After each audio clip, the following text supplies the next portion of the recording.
Tahimik sa hapagkainan ng gabing iyon, masama ang loob ni Alexandra dahil hindi siya pinayagan ni Manang Laura na bumalik ng apartment. Yun daw ang bilin ni Gareth. Sigurado siyang kahit napilitin niyang umalis ng villa, hindi rin siya makakalabas. Merong guard na nakabantay sa may gate at alam niyang hindi siya pagbubuksan nito kung hindi inutos ng lalaki. Nasa hindi kalayuan ng mga katulong, naghihintay na pagsilbihan siya. Pagod siyang sinulyapan ng mga babae at wala sa sariling napabuntong hininga. Sapat na noon na silang dalawa lang ni Gareth sa bahay. Pumupunta lang ang mga kasambahay kapag wala na sila at kailangan maglinis. Palagi naman silang nasa trabaho, kaya halos hindi na sila nagpapang-abot ng mga kasambahay. Pero simula nang umalis siya, nanatili na palang mga kasambahay sa bahay na to. Sa bagay, kailangan nga pala ni Gareth na magsisilbi sa kanya, lalo at wala na siya. Hindi niya pa nauubos ng pagkain nang marinig ang pamilyar na mga yapak. Hindi na niya kailangan tignan kung sino yon. Naupo sa kabisera ng hapagkainan si Gareth. Nagkunwari siyang hindi niya ito nakikita. Pinagsilbihan ng mga katulong ang lalaki, samantalang kahit na walang ganay pinilit niyang ubusin kaagad ang pagkain nang makaalis na. "How is your wound?" Basag nito sa katahimikan. Saglit na natahimik ang lahat, nilunok niya ang pagkain at sa kabinalingan ito ng tingin. Mariin naman ang tingin nito sa kanya, hindi pa halos ginagalaw ang pagkain. "It will be fine. I will visit the hospital this Saturday so they can clean and unstitch my wound." Tumango si Gareth. Pagkaraan ay sumubo ito ng pagkain kaya bumalik din siya sa pagkain. Muling namayani ang katahimikan sa kanilang dalawa. "Mom will be here tomorrow." Natigil ang plano niyang pag-inom dahil sa sinabi nito. Ibinaba niyang baso at nagpatulala kay Gareth. Kaya ba siya dinala ng lalaki dito dahil binibisitang mommy nito? Siguro nga hindi pa alam ni Claudine na umalis na siya sa villa at may sarili na siyang apartment. Baka hindi pa sinasabi ni Gareth. Kumuyom ang kanyang kamay sa ilalim ng mesa.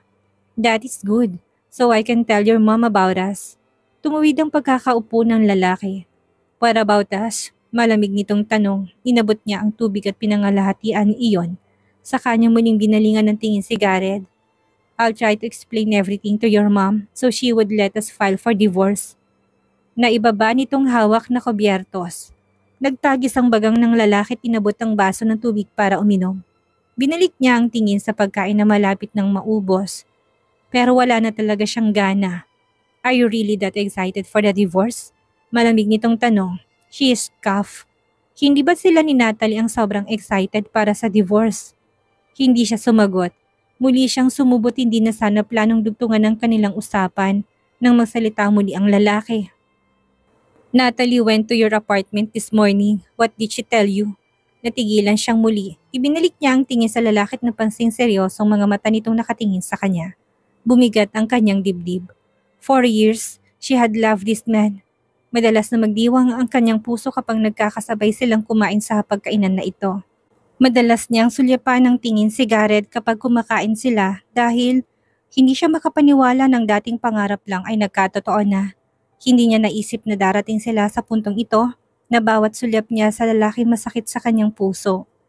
Hindi niya naisip na darating sila sa pagkakataong magdedebate sa harap ng pagkain para sa kanilang paghihiwalay.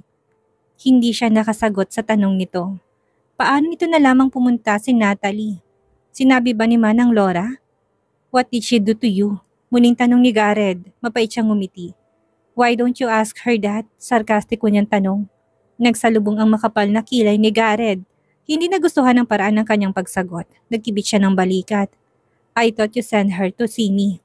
"Aniya, imposible naman na malaman ito kung saan ang kanyang apartment kung hindi sinabi ni Gareth."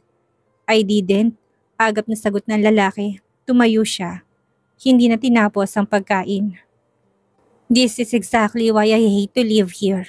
Paulit-ulit na ipapaalala sa kanya na dapat hindi siya nandito nakatira.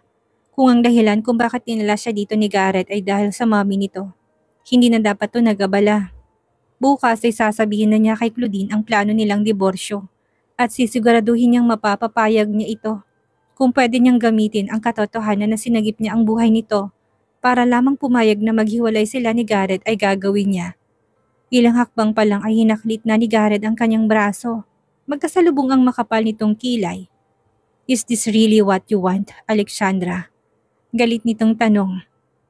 Binawi niyang braso at pumiksi sa hawak nito. What do I want? His eyes bloodshot.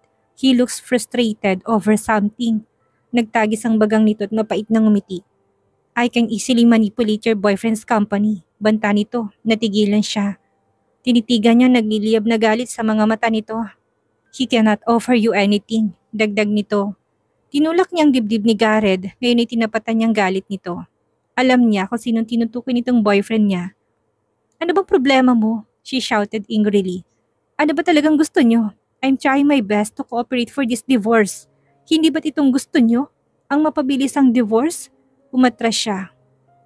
So why are you acting like I'm the one who's cheating? Na ako may gustong makipaghiwalay dahil may iba akong lalaki. She badly wanted to hurt Gareth. Pero ang makipagsagutan lang sa lalaki na ubos ng kanyang lakas. And to make things right, Marcus is not my boyfriend. Tumulong lang siya sa akin. Sumagi sa isip niyang nangyari sa parking lot pero hindi niya na yun binanggit kay Gareth. Hindi na yun importante. You're the one who's having another woman even when we're still married. Why don't you go to Natalie instead? Nang hindi kita makita. Dahil mas payapang buhay ko kapag wala ka. Tinalikuran niya ito at mabilis na nagtungo sa hagdan. Pero sumunod to sa kanya. Nahawakan ni Gareth ang kanyang pulsuhan. Binawi niyang kamay pero hindi siya nito binitawan. Tinignan niya ng masama ang lalaki. Ngunit kasing lamig ng yelong tingin nito sa kanya. Humigpit ang hawak nito sa kanyang pulsuhan. Do you really want me to leave? Nagugat ang kanyang mga paa. Do you really want me to go to her? Umawang ang kanyang labi. Gusto niyang sabihin na umalis na ito at pumunta kay Natalie. Ngunit may kakaibang kirot sa kanyang puso. She couldn't deny that she still loves this man. Na sa kabila ng lahat ng masasakit na nangyari sa kanya, pagmamay-ari pa rin itong kanyang puso. I wouldn't mind, paus niyang saad. Binitawan siya ni Gareth, malamig pa rin ang tingin nito sa kanya. Pagkaraan ay tumalikod ang lalaki at tuloy-tuloy ang lakad papunta sa malaking pinto. Mabilis na nanubig ang kanyang mga mata. This is the right thing to do. Hindi siya guguluhin ni Natalie at hindi rin siya mahirapang napakiharapan si Gareth kung alis ito. Sa hallway pa lang ng hospital ay nakasabay na sila ni Hera. Lumabas saglit ang babae para dalhin ang bagong gamot ni Natalie sa nurse station. Mabuti naman at bumisita ka na Gareth. Ngumiti ito sa kanya. Hindi niya nasuklian ang ngiti nito lalo pat hindi maganda ang mood niya. Binuksan ni Hera ang pinto ng silid ni Natalie at agad niyang natanawan na nakahiga ito sa hospital bed pero dilat na dilat ang mga mata. Lumingon sa kanila si Natalie at nang makita siya ay agad na nalaki ang mga mata. Gareth! Napapaos nitong saad.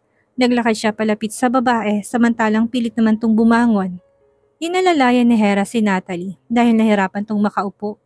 You're here, malungkot nitong sabi, pilit ang ngiti. Do you need water, Natalie? Tanong ni Hera.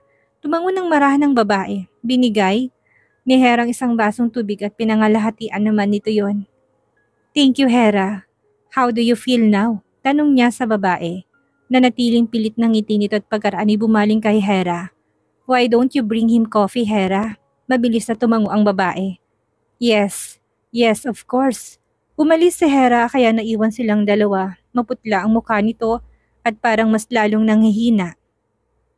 I tried to call you. Were you busy all day? Tanong nito, naglakad siya palapit at pinaghila ng upuan ng sarili. Naupo siya sa tapat nito, malapit sa maliit na cabinet. Yes, tipid niyang sagot. Marahang tumango si Natalie, pero hindi nakatakas sa kanyang paningin ang paglungkot ng mga mata nito. I'm still in pain, Gareth. Ilang beses nang bumalik ang doktor kaninang umaga dahil hindi ako makapagpahinga. Bahagyang kumunot ang kanyang noo. Didn't you visit Alexandra this morning? Malamig niyang tanong, parang minuhusan ng malamig na tubig ang ulo ni Natalie. Natigilan siya at napapitlag sa seryosong mukha ng lalaki. Bumilis ang tibok ng kanyang puso at pakiramdam niya ay mautal siya kaya naman nag-iwas siya ng tingin at pinag-isipang mabuti kung ano ang sasabihin. Sinabi ba ni Alexandra ang pagpunta niya? She gritted her teeth. Ano pa nga bang sinabi ni Alexandra kay Gareth? Yes, mababa ang boses na saad niya. She has to find a way to defend herself. I just brought her soup. I was worried about her. I saw her wound and I knew that she's in pain. I just wanted her to know that I'm concerned. Kinagat niyang ibabang labi, but I guess she hated me. She was unhappy to see me. Dagdag niya na mas malungkot na tono. You should stop seeing her. Maagap na sagot ni Gareth. Napatingin siya sa lalaki, malamig pa rin ang tingin nito sa kanya. Hindi niya malaman kung galit ito o ano.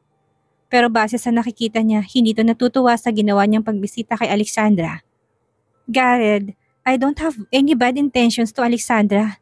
I just went to check her and I even brought food for her. Pero tinanggihan niya ako, tinapon niya pang dala kong pagkain. She was mad for no reason. Sinubukan niyang abutin ng kamay nito. Why? Did she tell you something? Impossible. Hindi pwedeng malaman ni Garrett na binalak niyang bayaran sa Alexandra para itagong pagbubuntis nito. Did she tell you something? Umiling ang lalaki. Wala naman. I just learned from someone that you were arguing outside her apartment. She tried to send me away. She lied. Are you mad that I visited her? Namulang kanyang mga mata at mabilis na namuo ang kanyang mga luha. If you don't want me to see her in the future, then I won't. This would be the last time, Garrett. I was just worried about her. Seeing her wound when we were at the hospital, nag-alala ko ng gusto. Hindi ko alam.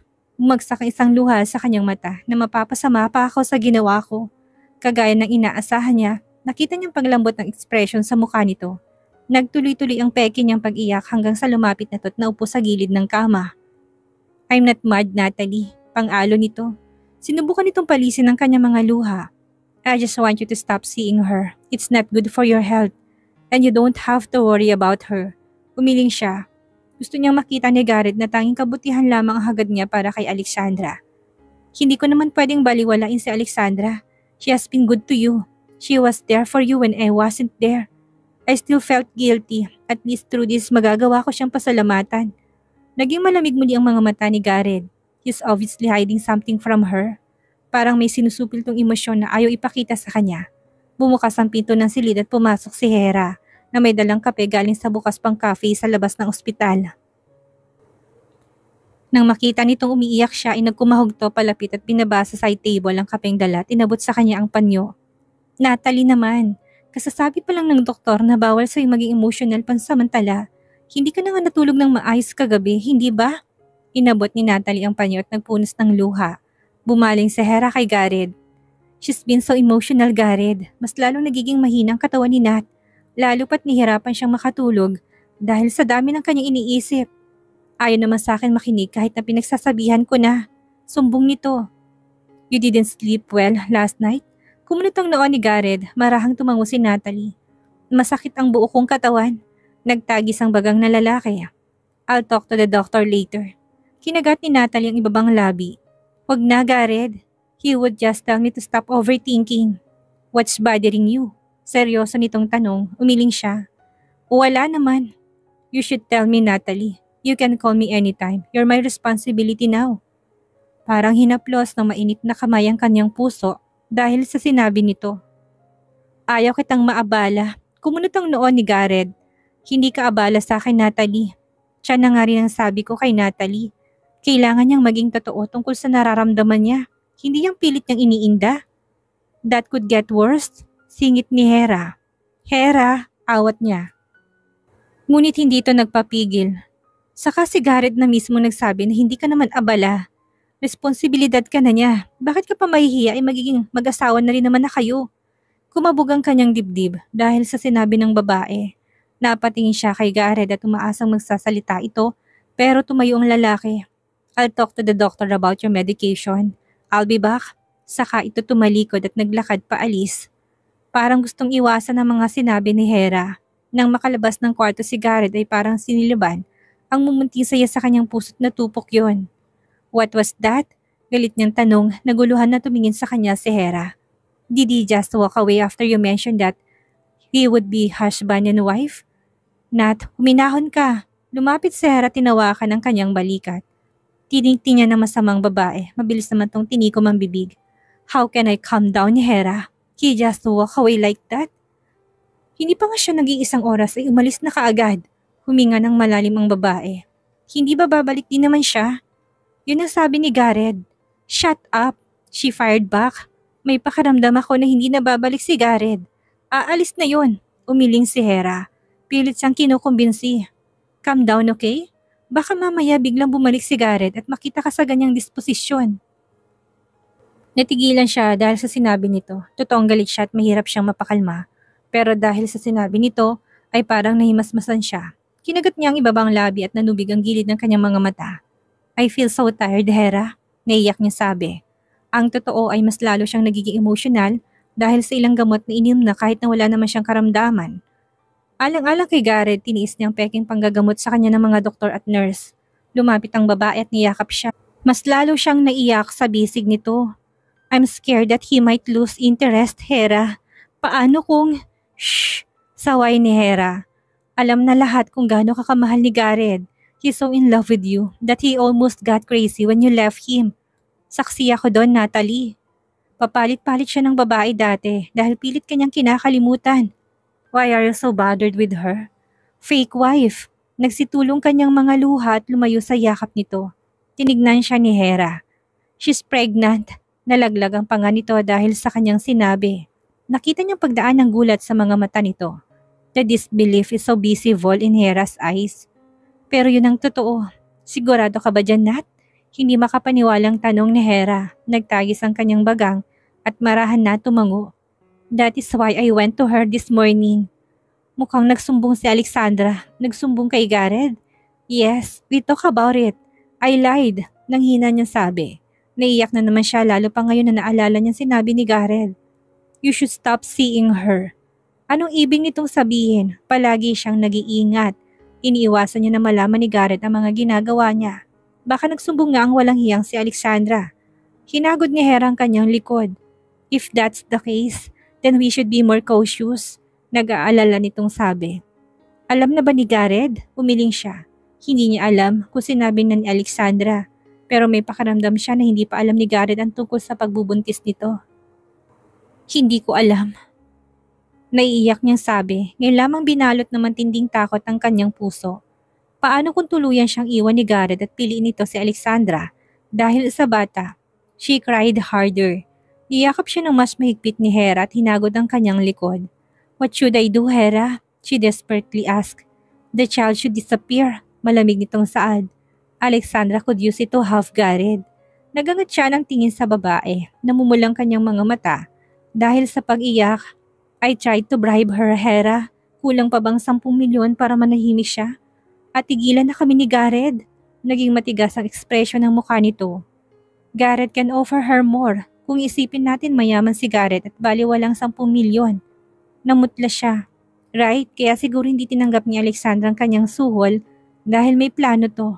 Hinaplos ni Hera ang kanyang buhok at sa masuyong boses ay nagsalita. We can hire someone to take care of this matter, Natalie. Hindi natin pwedeng hayaan na magkaroon ng pagkakataon si Alexandra ang maagaw sa'yo si Garrett. She nodded like a child. Then realization suddenly dawned on her. But I'm afraid of being discovered by Garrett. Paano kung malaman niya? He doesn't trust me as much as before. Nararamdaman niya na hindi na buong tiwala ni Garrett sa kanya. Ilang beses na siya nitong tinanong tungkol kay Alexandra at alam niyang may mga pagkakataong nagduda na ito sa kanya. You wouldn't have to do it yourself. Let other people handle things for you.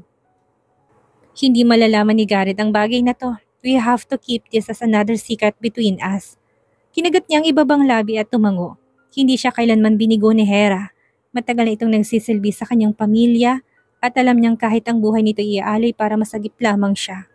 But stop seeing Alexandra for a while. Baka mas lalo kung pagdudahan ni Garrett. Bili nito, tumango naman siya. Kung maaari din, huwag na muna nating tawagan si Garrett at papuntahin ng madalas sa ospital. Let him see that you're not that obsessed with him. Para kung may mangyari man kay Alexandra at sa anak niya, hindi maiisip ni Garrett na may kinalaman ka. Kumunot ang kanyang noo. Hindi niya yun kaya. Isang araw lang na hindi siya nito kausapin o bisitahin ay para siyang mababaliw. She couldn't stop overthinking. Lalo pat hindi hiwalay si Alexandra at Garrett. Masyadong malikot ng kanyang imahinasyon na mas lalong nagpapahirap sa kanya. Hinawakan ng mahigpit ni Hera ang kanyang kamay at masuyang nagsalita. You have to do this, Natalie. Kagat ang ibabang labi na tumango siya.